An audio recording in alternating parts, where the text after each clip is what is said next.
Our lives are a string of insights, flashes of inspiration that can be the catalyst for new ideas. However, our pace of life these days means we tend to miss some of them completely. I'm Dave Hill, and I'm the host of the Simple Reflections podcast, a fortnightly series of interviews with people from all walks of life. Our conversations are an invitation to reflect on some of the simple insights my guests have had that have gone on to have a profound impact on their lives. So grab a cuppa and a biscuit, join us, slow down for a little while and see what shows up for you. Welcome to the next episode of the Simple Reflections podcast. Today I'm joined by Marina Galan. Marina is a 3 Principles coach and mentor based in Mexico and a director on the board of the 3 Principles Global Community. And one of the projects that she's involved in there is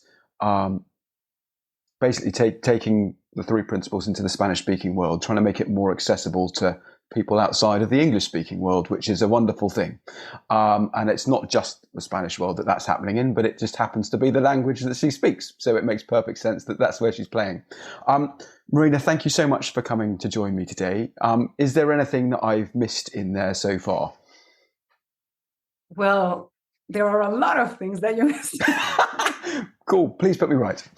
No, just like, I am a mother of 3 wonderful boys. But no, the what I would like to say is that the effort to bring the principles to the Spanish-speaking world has been an ongoing project for almost 10 years already. Mm-hmm. And oh my God, so much has happened since then. And the everything that I have learned there has allowed me to serve in the 3 Principles Global Community, helping other people to start communities on their own in different countries in the world, or in different areas of the world, or even communities of interests that are grounded in the 3 Principles, which seems very important. Because when I found the principles, there was pretty much no content in Spanish whatsoever. So it all started, translating bits and pieces here and there. But now we are literally generating content in Spanish, in French, in so many other languages around the world. And it's incredibly inspiring to see it growing like that, to see the understanding expanding in such a beautiful way and helping so many people that are caught up in so many different circumstances. It's really interesting to hear you talk about it's not just a language thing, it's a community thing.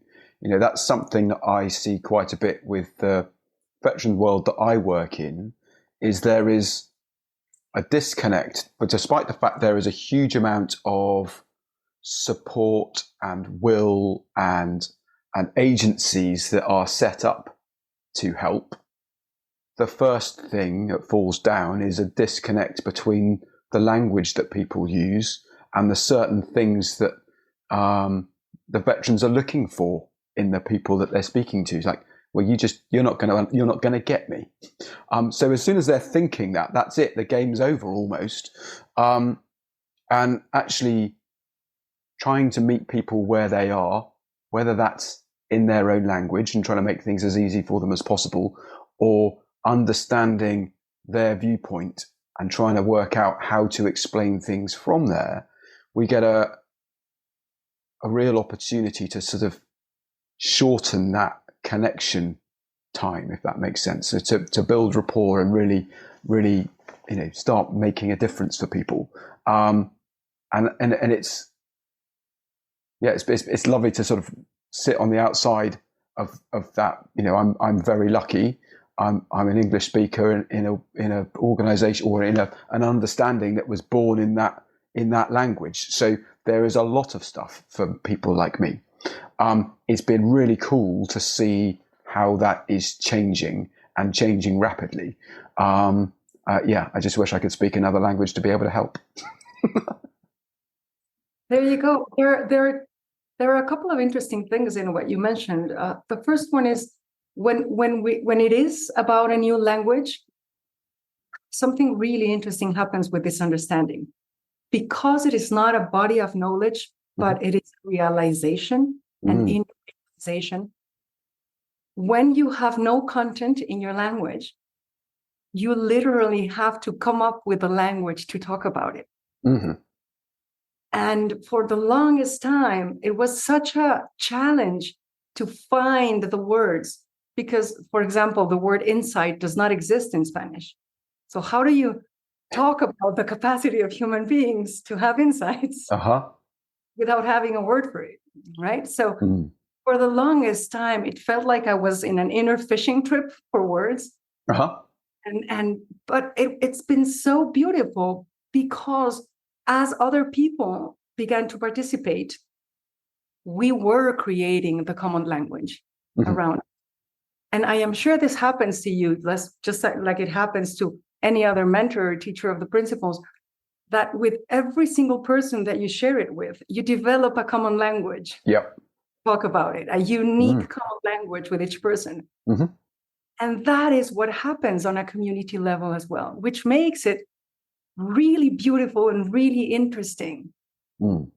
Whenever someone, quote unquote, new comes in the conversation, at the beginning, they are always a little bit lost, like what's going on? It all seems like an inside joke. But as they begin to allow it to hit them, to allow it to impact them,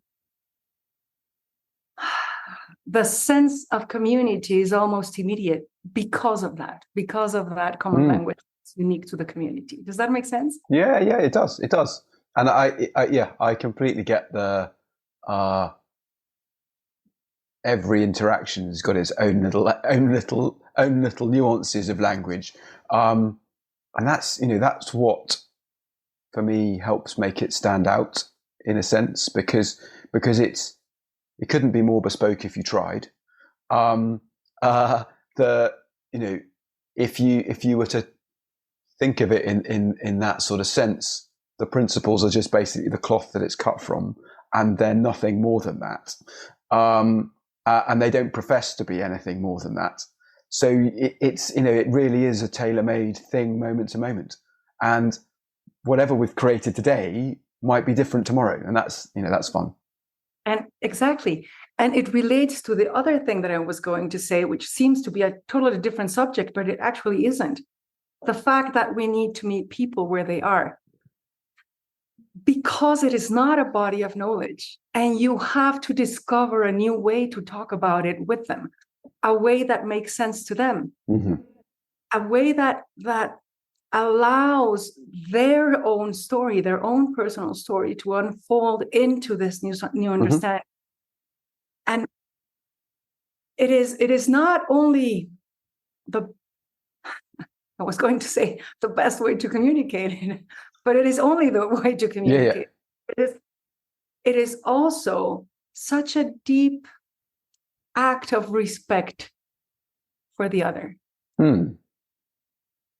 Because we are not presenting ourselves as teachers of anything, but as co-discoverers of something in other people, in their own lives. How does this play out in your experience? How is this manifesting in your day-to-day? And how do we go about realizing how that is happening and how to play with it in a way that is more enriching and meaningful to you? I love the fact you use the word play, because I find that it is a playful conversation in that sense. Sometimes the subject matter might be fairly heavy, but actually by being playful in and amongst there in a respectful way, you get a real chance to see people light up, to have insight and jump on it and go, right, what's just happened there, please? Can you talk to me about what it is that you've just seen and felt a shift in? Because that's the interesting thing here. It's not all the baggage and the story behind it. It's that bit there. What's going on for you right now that you're experiencing, and let's see where that thread takes us when we pull on it. Exactly.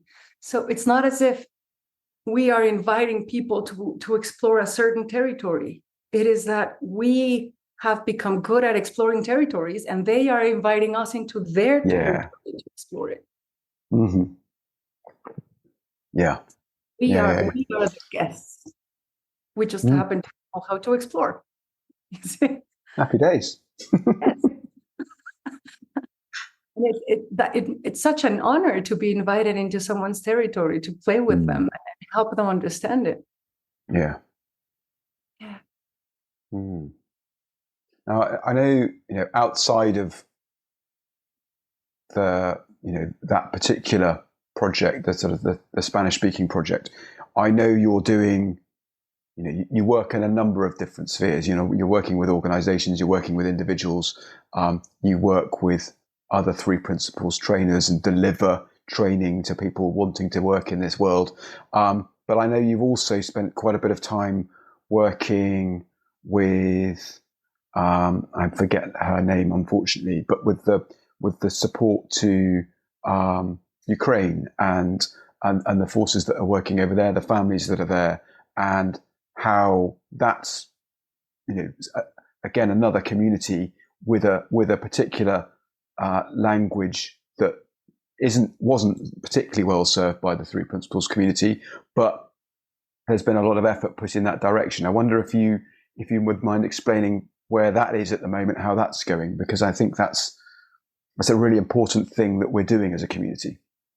So, yes, when the war broke out, I happened to be at the right place at the right time, and I was in Turkey delivering a workshop, a 3-day workshop, and 60% of the attendants were Russian and 40% of the attendants were Ukrainian.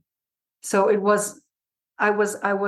we were listening to the news happening live as we were sitting there, and I could see the dynamics playing out in the group as it was happening. So it was a perfect opportunity to test the understanding, right? Like bring it to the table and see what would be possible with it. And out of that, the first project to make the understanding available openly to people, both in Russia and Ukraine at the time, was born. And honestly, we thought it was going to be something really small, but within a few days, the numbers were impressive. We had maybe 800 people signing up for this. And it makes sense because, of course, everybody was in desperate need of something that would help them deal and cope with what was happening in their lives. And after that, a series of programs were delivered to that community. And there is a key person in all this. Her name is Masha Lyashenko. And she took the reins. She rose up as a leader in the most amazing way. And she has since created a new Three Principles community in Russia, a new Three Principles community in Ukraine, and a new Three Principles community in Poland. She has been working nonstop to share this understanding. And you will be happy to know that this coming Saturday, the very first live training is happening in Ukraine, downtown Ukraine, inside a bomb shelter. That's cool. And she is going there with her team. She has managed a way to use the bomb shelter for this. Isn't that just mind-blowing how this is happening right now? Yeah, that's cool. Yeah. Well done, her. The Three Principles Global community it really rose to the occasion and has offered help in a million different ways. And we really do try to be there for any community that asks for it. We don't take sides. This is about humanity. This is about ending unnecessary psychological suffering and helping people exist and live in better states of consciousness, better states of mind, and deal with things more peacefully, more compassionately. So whoever asks for help, we do our best to rise up to the occasion and serve them as best as we can. No, that's good. Cool. Thank you very much for, it's been something that's been on my mind for a while, and it just seemed like an ideal opportunity to ask someone who I know is absolutely involved in it. So thank you for that. What else have you got going on in the world at the moment other than, that Ukraine piece, the 3PGC piece, and the Spanish community piece? What else are you doing at the moment that you'd like to share with the listeners that join in? Sure. Well, for the last 3 years, I ran an academy training people to share the principles as well. But that I had to pause that right now because other projects that showed up grabbed my attention and needed more of my time. The 3PESP, the Spanish-speaking community, is of course an international community because all of Latin America, Spain, and we are making a great effort to involve the community in social project in different countries, creating a real network of support. And we are developing a program. We are already working in different addiction treatment centers. But here's the thing, David. So these are addiction treatment centers in Latin America, in Mexico.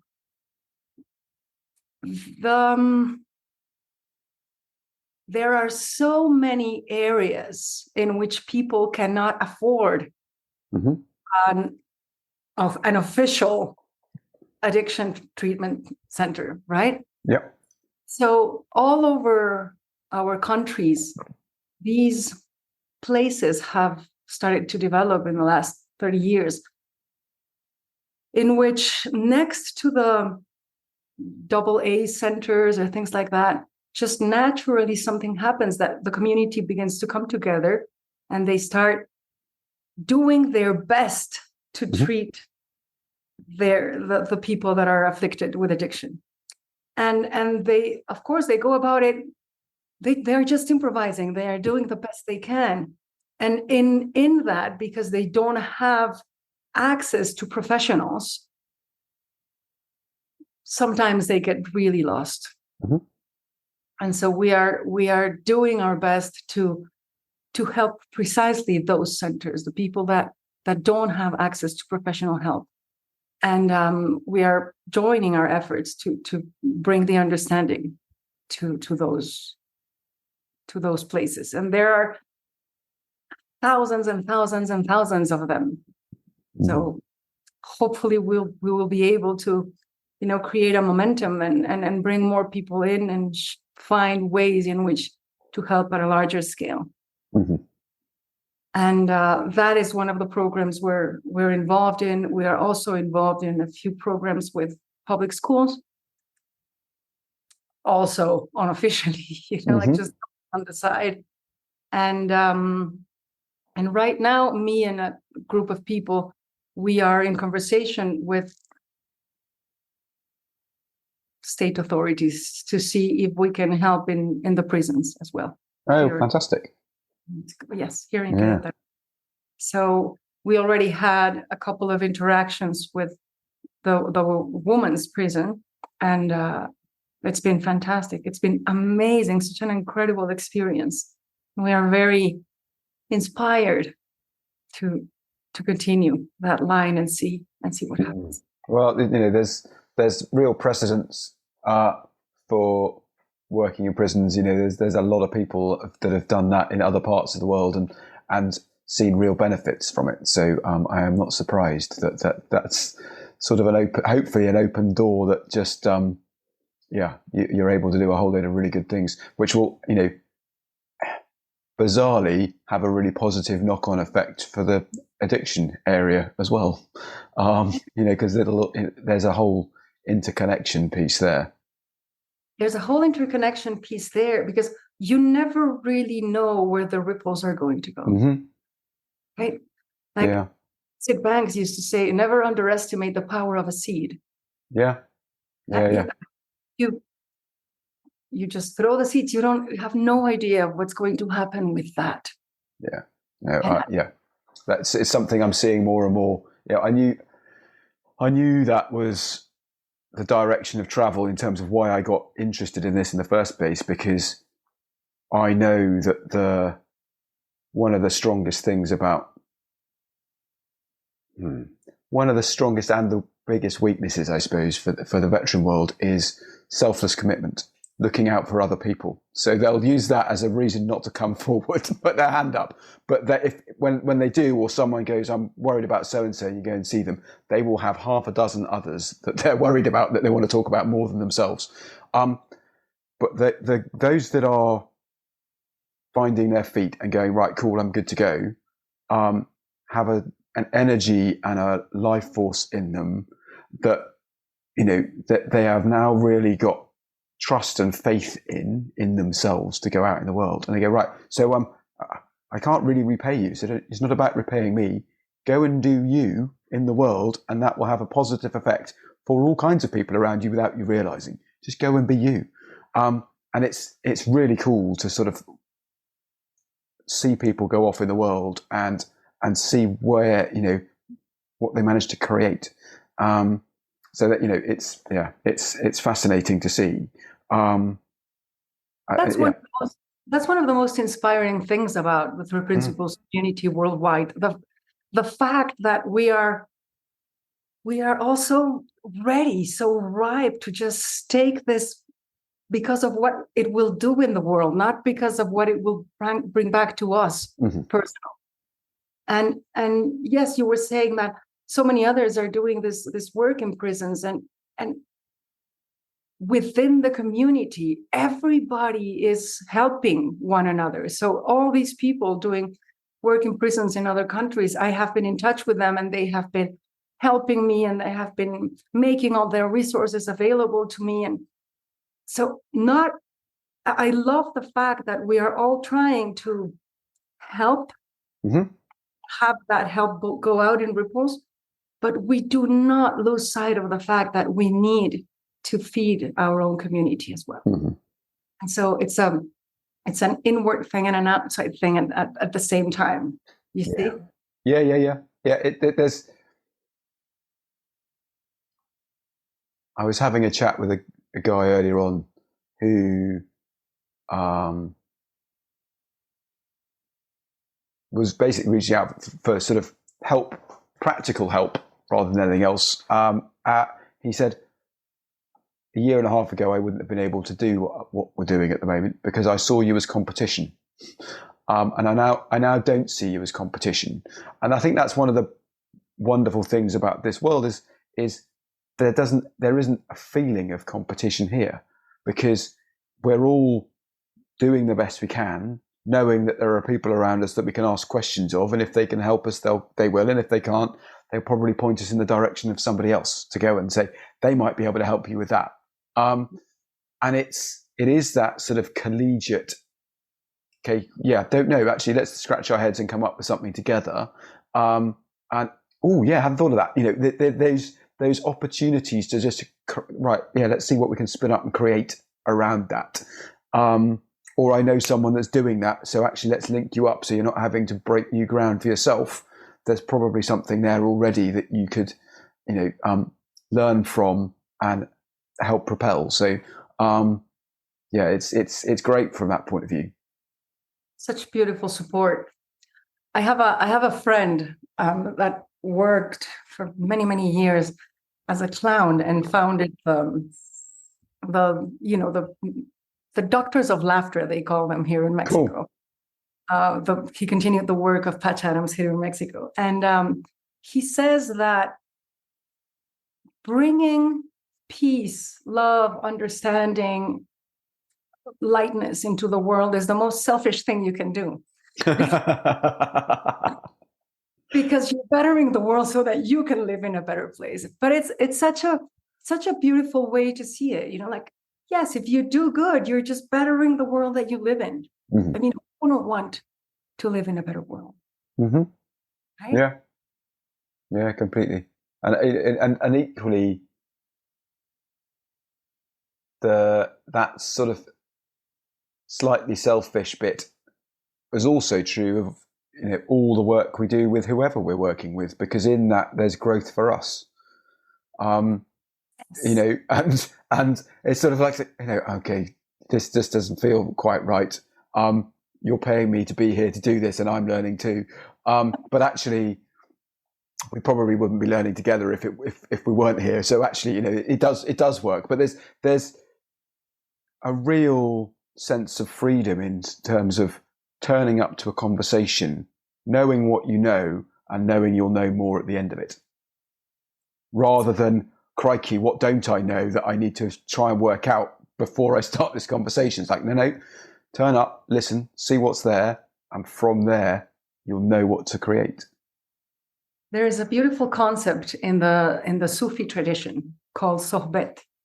And sohbet refers to a type of conversation in which we sit together, having left our ego on the side, mm-hmm.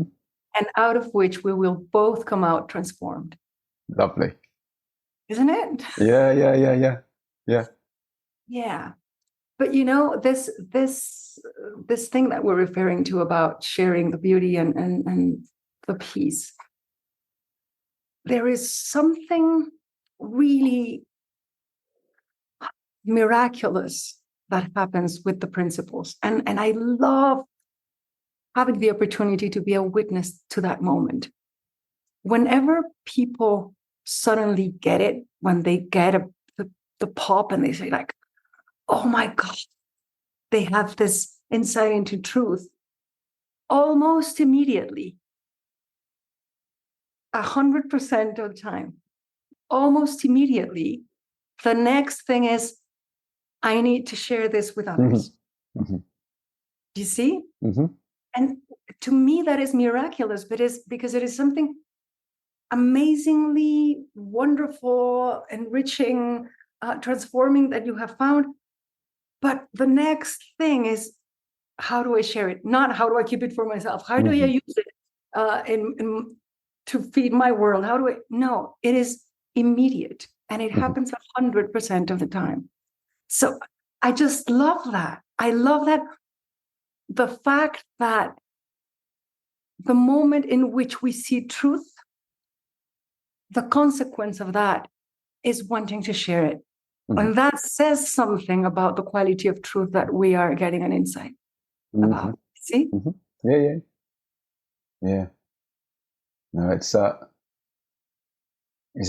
there's endless fascination, and sorry, I'm not sure.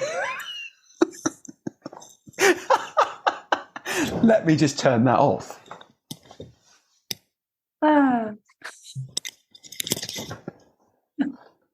We were talking about editing. That might be it, but we never know. It might stay. We'll see. Anyway, a certain device created by Mr. Bezos has just interrupted and hasn't quite got the conversation. So some remedial work required, I think. Sure. And it happens. You see, the people that are not sure are the ones that are maybe trying to find something that they can use for themselves, in their own benefit and stuff, which happens.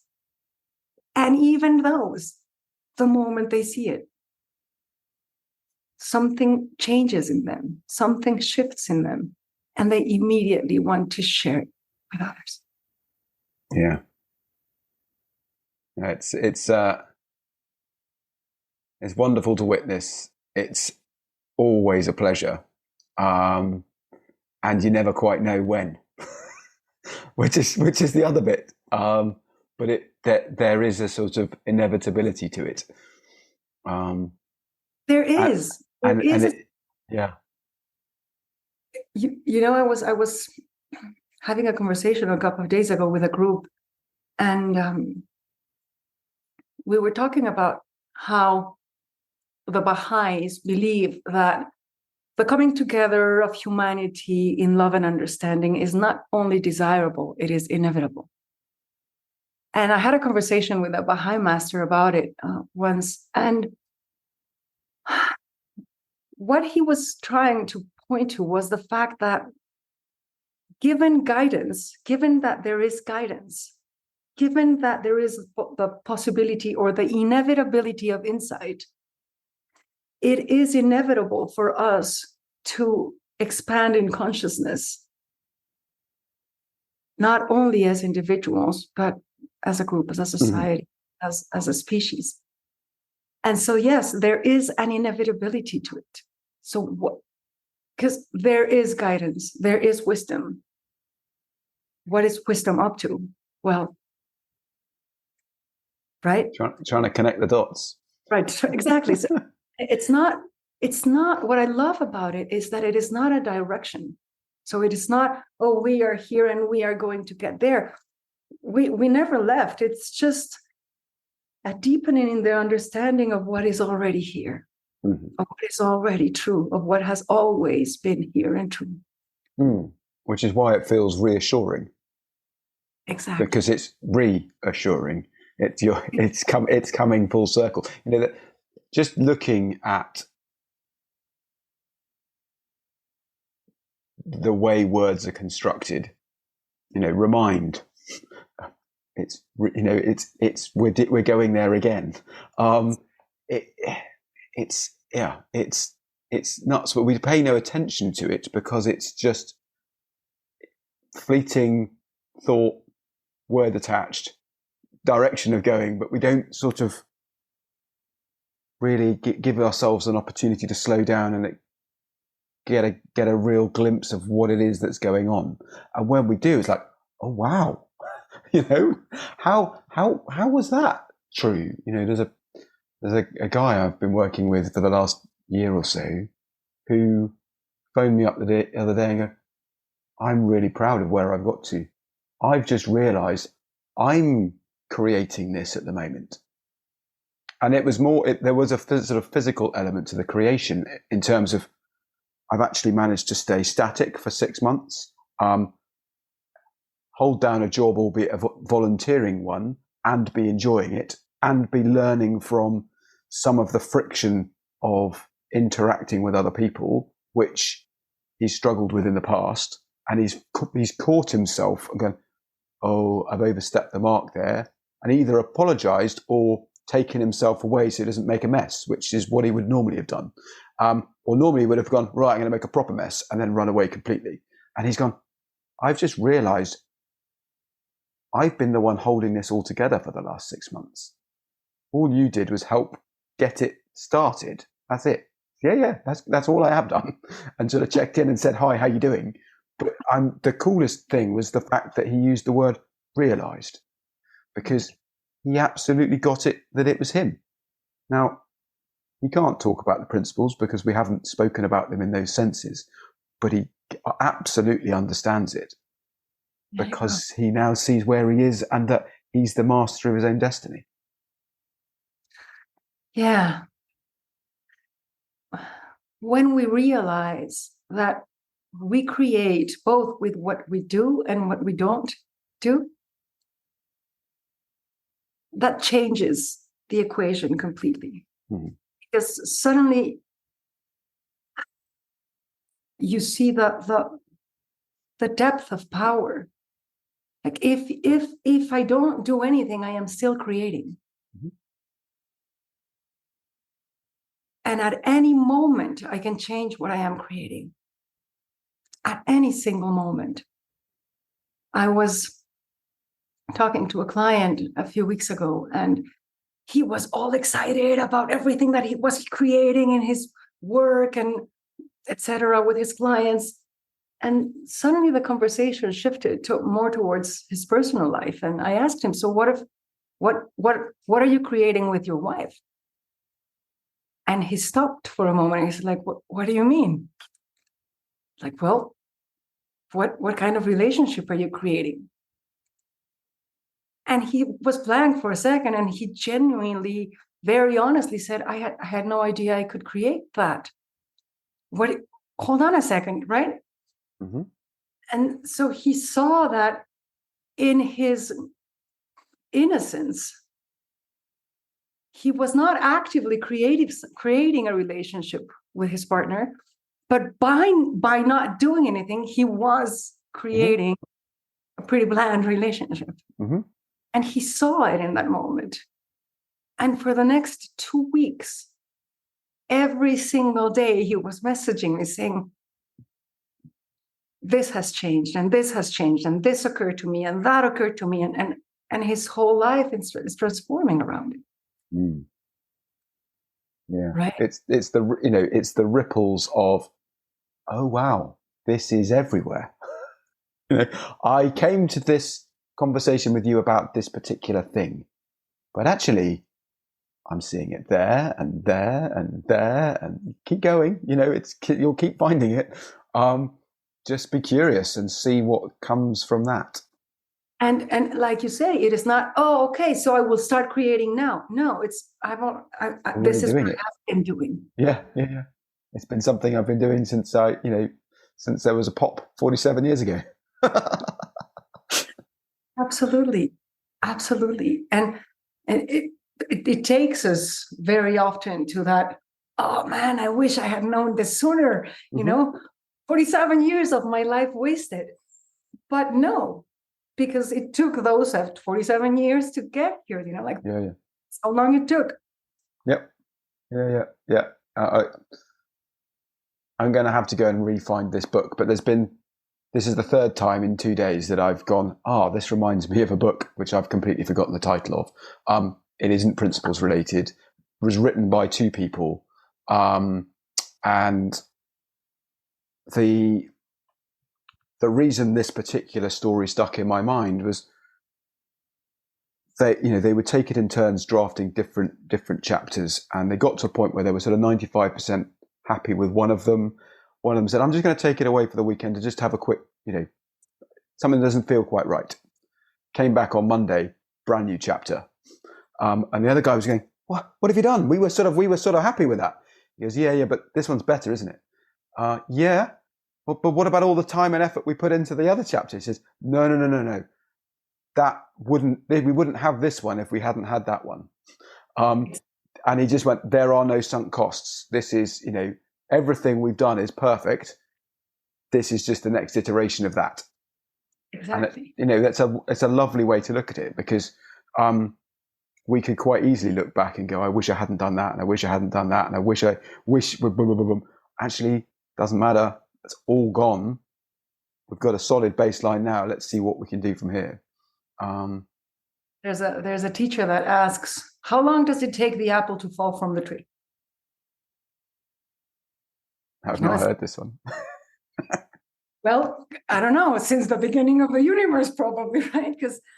Or this second, but how long does it take? Because it takes what it takes, right? It depends on when you start looking. Mm-hmm. So for this is going to sound a bit of a cacophony, but okay. For us to realize that the whole history of the universe needed to happen for us to realize. Mm-hmm. Yeah. Be mind-blowing. It is pretty mind-blowing. Yeah. And as mind-blowing as it is, nothing changes, right? Nothing changes, and it's been happening every moment. Yes. Since the beginning of time. Yes. So it's like, when I understand this, everything will change. And yes, everything does, but nothing changes. Mm-hmm. Everything is exactly the same. You just understand it completely different. Mm-hmm. You at a much deeper level. And again, cacophonous. Life comes alive, doesn't it? Yeah. There's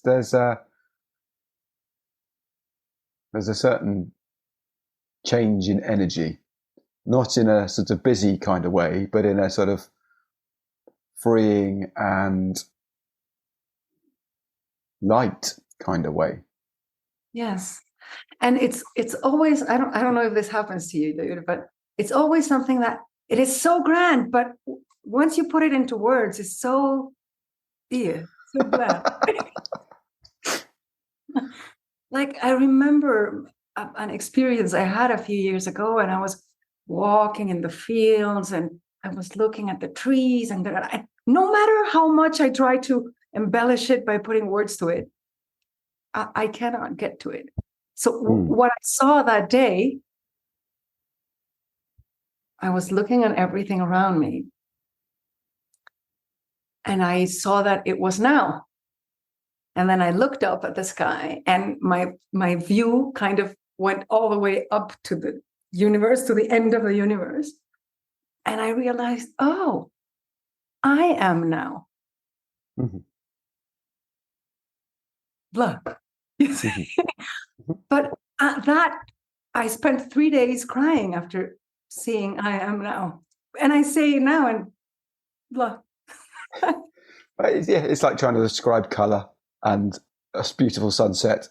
Yes. We can't do it justice like we can experiencing it. We can't. And yet, I spent 3 days crying, and then how do I share this with people? You are now. Yeah. And then one of them sees it, and he's like, oh my God, you're right. We need to share this with the people. He's like, yeah. And it just keeps happening. Yeah, that's cool. It just keeps happening.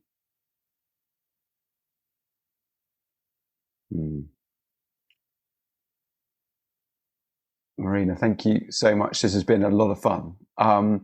Before we wrap up, is there anything particular that you would like to share with the listeners? Fun. Just have fun. Lovely. Yeah, cool. No worries. Well, thank you so much indeed for coming to join me.